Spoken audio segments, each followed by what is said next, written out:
2. From the creation to the close of the flood. Genesis 1 through 8, AM 1 through 1656, BCE 404 to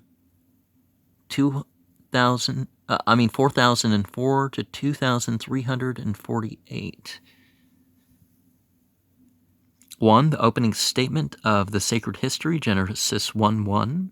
2. Give an order, the 6 formative periods, and what was done in each. Chapter 1. The creation of man, the place assigned him, and the injunction laid upon him. That would be Genesis 2, right?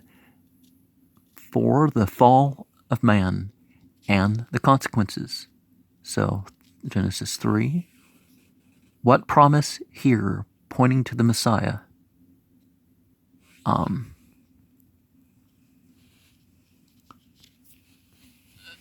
It's not biblical to say that there's one Messiah. It's just not. And it's definitely not biblical to say that the so-called Old Testament made the Christian thing unnecessary. There's the whole law of atonement is an 8-fold condemnation of the later Christian religion. The story of Cain and Abel, Genesis 4, genealogy of the descendants of Adam and Seth, names and ages of the 6 who lived the longest, relation of Methuselah to Noah. Was he contemporary with Adam, and how long before the flood did he die? Chapter 5. Verse 15 of 3 was supposed to be about a Messiah. Okay. 3. The character of men as they multiplied and the consequence. 6. Verse 1 through 7. God's command to Noah. The dimensions of the ark in English measure. 6. 13 through 22. The story of the flood. 7. The subsiding of the waters.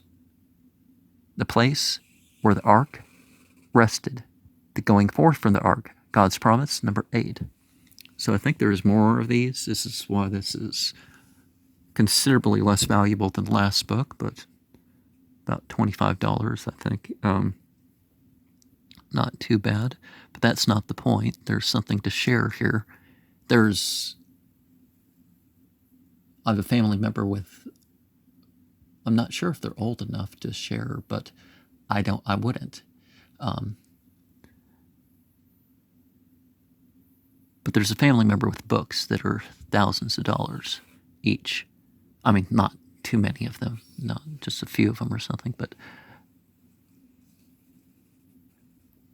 And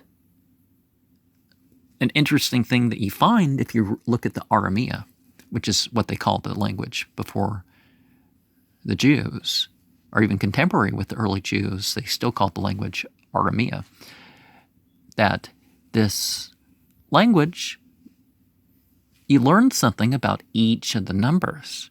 So they may not have meant this number of years. Oh, Noah lived so long that his hair was white. Not 600 years. He lived so long that his hair was white. That's interesting, right? And what if the number that the years add up to, that means something too?